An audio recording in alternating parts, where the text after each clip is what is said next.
वैसे तो शिक्षक भर्ती के लिए जो नियमावली आई है उसमें सारी इन्फॉर्मेशन दी गई है, लेकिन फिर भी बहुत सारे लोग ये कमेंट कर रहे हैं कि आखिरकार बीपीएससी द्वारा जो टीचर रिक्रूटमेंट जारी किया जाएगा अर्थात विज्ञापन जारी किया जाएगा, इस बीपीएससी द्वारा आयोजित शिक्षक भर्ती में कौन कौन लोग आवेदन कर पाएंगे। बहुत सारा ऐसा कमेंट आया है, तो इसी के बेस पे इस वीडियो में जानकारी देने वाले हैं कि आखिरकार बीपीएससी के द्वारा जो एडवर्टाइजमेंट जारी किया जाएगा आखिरकार उसमें कौन कौन से अभ्यर्थी आवेदन कर पाएंगे। आपने देखा होगा, यदि हम बात कर ले सीटेट की, बीटेट की, तो उनका क्वालिफिकेशन जो है कुछ अलग होता था, उसमें आवेदन करने की प्रक्रिया कुछ अलग होती थी। लेकिन बीपीएससी द्वारा जो आयोजित होगा, चूंकि इसमें सभी लोग आवेदन नहीं कर पाएंगे, तो आइए एक एक करके जानते हैं कि आवेदन करने के लिए कौन कौन सी योग्यताएं होनी चाहिए। सबसे पहले आपको जानकारी के लिए बता दें कि इसमें वही लोग आवेदन कर पाएंगे जो बिहार का अस्थाई निवासी है। ध्यान रखेंगे, अस्थाई निवासी, ऐसा नहीं है कि कुछ दिन जो बिहार में अस्थाई तौर पे रह रहे हैं वो भी आवेदन कर पाएंगे, तो ऐसा नहीं है, क्योंकि उनको अपना जो है आवासीय प्रमाण पत्र देने होंगे, तो इसीलिए वही लोग इसमें आवेदन कर पाएंगे जो बिहार के अस्थाई निवासी हैं। अब हम बात कर लेते हैं इसमें न्यूनतम योग्यता। जैसे कि आपने देखा होगा सीटेट के लिए कोई निर्धारित योग्यता नहीं है, आपने देखा होगा उसमें कोई भी जो न्यूनतम योग्यता की बात नहीं की गई है। लेकिन बीपीएससी जो आपका एग्जाम लेगा इसमें यह स्पष्ट है कि वही लोग आवेदन कर पाएंगे जिनकी न्यूनतम योग्यताएं जो है वो 21 वर्ष है। ये इसलिए है क्योंकि आप इस एज में शिक्षक बनने के लिए जा रहे हैं, तो इसमें बहुत सारे लोग ये सोच रहे होंगे कि 18 वर्ष होना चाहिए, लेकिन ऐसा नहीं है, क्योंकि यह पात्रता परीक्षा नहीं है बल्कि आप शिक्षक बनने के लिए सिलेक्शन प्रोसेस का ये एग्जाम है, तो इसीलिए इसमें जो उम्र सीमा है वो 21 वर्ष है। यदि हम बात करें अधिकतम उम्र सीमा, तो सामान्य प्रशासन विभाग द्वारा जो अधिकतम उम्र होती है वही है, और उसमें फर्स्ट बार जो बीपीएससी एग्जाम लेगी जिसमें 10 वर्ष का छूट होगा। यानी कि आप सीधे तौर पे कह सकते हैं कि जितने सारे लोग हैं सभी इसमें आवेदन कर सकते हैं। अधिकतम आयु सीमा की कोई अभी एक तरह से समझिए बाउंडेशन नहीं है, क्योंकि 10 वर्ष एक्स्ट्रा है तो बहुत ज़्यादा एज हो जाते हैं।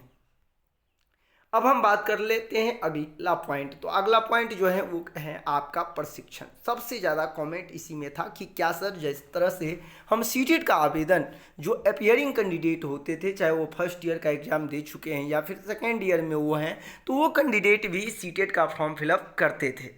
आपने देखा होगा, आप भी किए होंगे, और हो सकता है कि अब आप सीटेट पास भी कर गए होंगे। तो यदि इस आधार पर देखा जाए तो आप बिहार के अस्थायी निवासी भी हैं, आपका उम्र भी है, आप सीटेट बीटेट या स्टेट पास भी है, लेकिन बड़ा सवाल कि आपका प्रशिक्षण अभी पूरा नहीं हुआ है। बहुत सारे लोगों का यही कमेंट था कि मेरा प्रशिक्षण अभी नहीं पूरा है, हम सेकेंड ईयर में हैं। तो निश्चित तौर पर यदि अभी वर्तमान में एडवर्टाइजमेंट जारी हो जाता है और आपका रिजल्ट नहीं आया हुआ होता है, तो आप इस फॉर्म को आवेदन नहीं कर पाएंगे। इसमें वही लोग आवेदन कर पाएंगे जिनका चाहे वो डीएलएड हो या फिर बीएड हो या फिर एमएड हो, जो भी प्रशिक्षण है वो पूरा होना चाहिए, यानी कि उनका रिजल्ट जारी हो जाना चाहिए। भले ही सर्टिफिकेट आया हो या नहीं हो आया हो, इससे कोई मतलब नहीं, लेकिन आपका प्रशिक्षण जो है वो पूरा हो जाना चाहिए। अब हम बात करते हैं सीटेट, बीटेट और एस्टेट। देखिए इसका फंडा क्या है। बहुत सारे ऐसे कैंडिडेट होंगे जो सीटेट तो नहीं पास हैं, लेकिन वो वर्ष 2017 में आयोजित या फिर 2011 में आयोजित बीटीटी परीक्षा पास है, तो वो भी इसमें आवेदन कर पाएंगे।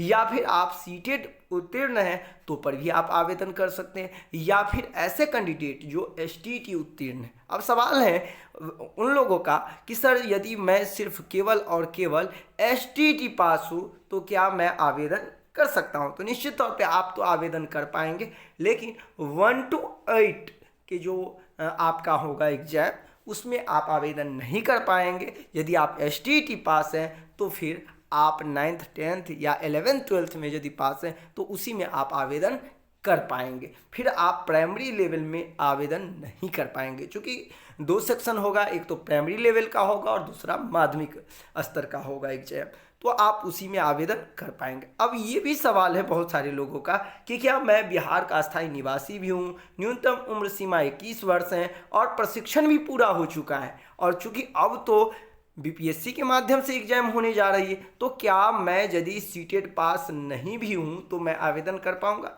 तो बिल्कुल नहीं। आप कह सकते हैं कि बीपीएससी की ये सारी योग्यताएं, यानी कि सबसे पहले आपको प्रशिक्षण पूरा करना होगा, सीटेट करना होगा, तभी जा कर के आप बीपीएससी के लिए आवेदन कर पाएंगे। अब जो अगला सवाल है, ये भी बहुत सारे जो टीचर हैं हमारे नियोजित शिक्षक, उनका भी सवाल है कि नियोजित जो शिक्षक हैं और वो अन्य राज्य से हैं, मान लीजिए इससे पहले डोमिसाइल नीति नहीं लागू था, और ऐसे में आपने देखा होगा कि चाहे वो उत्तर प्रदेश से हो, झारखंड से हो, बंगाल से हो, या और भी अन्य राज्य, दिल्ली से हो, कहीं से भी है, और वो बिहार में अभी कार्यरत हैं, तो ऐसे शिक्षक तो बिहार के अस्थायी निवासी हैं नहीं।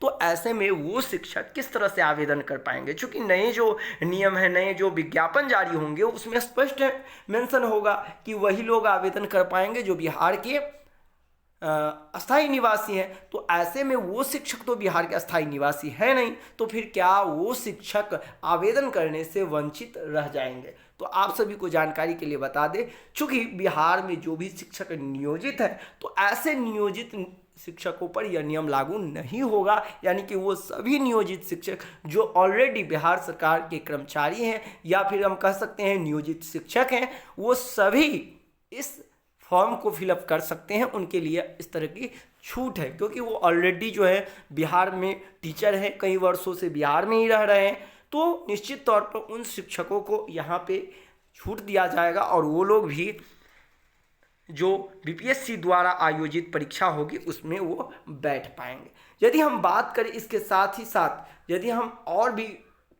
आपको बता दें कि और भी इसमें क्या क्राइटेरिया है आवेदन करने की, तो देखिए बहुत सारे लोगों का ये भी डाउट है कि क्या इस फॉर्म को फिलअप करने के लिए 3 बार ही मौका दिया जाएगा?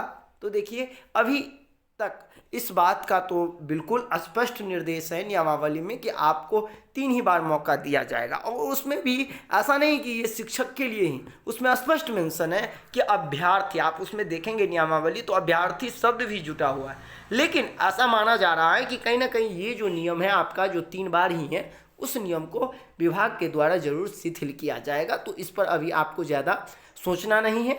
मुख्य बात जो यही था, आप लोगों का सबसे ज़्यादा कमेंट था कि डीएलएड हुआ है या नहीं हुआ है, एज को लेकर के क्या है, प्रशिक्षण पूरा हमारा नहीं है फिर भी हम कर सकते हैं कि नहीं, या फिर हमारा सीटेड बीटेड अभी नहीं है फिर भी हम ये आवेदन कर सकते हैं कि नहीं। ये सब सारी डाउट था आप लोग। फिर भी यदि इस आवेदन प्रक्रिया को लेकर अभी तक भी आपके मन में यदि कोई डाउट हो, आपको लग रहा हो कि और भी कुछ जानकारी, तो आप ज़रूर मुझे कमेंट कर सकते हैं। साथ ही साथ एक और भी आप लोगों के प्रश्न था कि सर उन कैंडिडेट का जो जनरल कैटेगरी से आते हैं और महिलाएं हैं, महिला जनरल हैं, और उनको तो कहीं ना कहीं सीटेड ये मान रही है कि उनको 60% लाना चाहिए, लेकिन बिहार सरकार जो है 5% उन्हें छूट देती है। ऐसे में उनका सर्टिफिकेट तो डाउनलोड होता नहीं। तो आपको जानकारी के लिए बता दें, यदि आपको 55% नंबर है और जनरल महिला हैं आप, तो निश्चित तौर पर आप इस बीपीएससी परीक्षा में बैठ पाएंगे, आप एग्जाम दे पाएंगे, इसमें कोई शक नहीं। आप निश्चित तौर पर योग्य हैं। तो कुछ खास ज़्यादा बदलाव नहीं है। योग्यता की हम बात करें तो सिर्फ इसमें ये मेंशन होगा कि वही लोग आवेदन कर पाएंगे जो ये दोनों कोर्स जो है, चाहे वो प्रशिक्षण पूर्ण हो या फिर डीएलएड बीएड पूर्ण हो, वही जाकर के सीटेड वीटेड भी सफल, वही लोग आवेदन इसमें कर पाएंगे। तो मिलते हैं नेक्स्ट वीडियो में फिर नई जानकारी लेकर। तब तक के लिए बने रहे मेरे इस YouTube channel CTT success classes पे। यदि आप नए हैं तो चैनल को अवश्य सब्सक्राइब कर ले, जिससे कि बीपीएससी से रिलेटेड जो भी इन्फॉर्मेशन टीचर के रिगार्डिंग आए तो आप सभी को इन्फॉर्मेशन जल्दी से जल्दी मिल सके। मिलते हैं नेक्स्ट वीडियो में। धन्यवाद।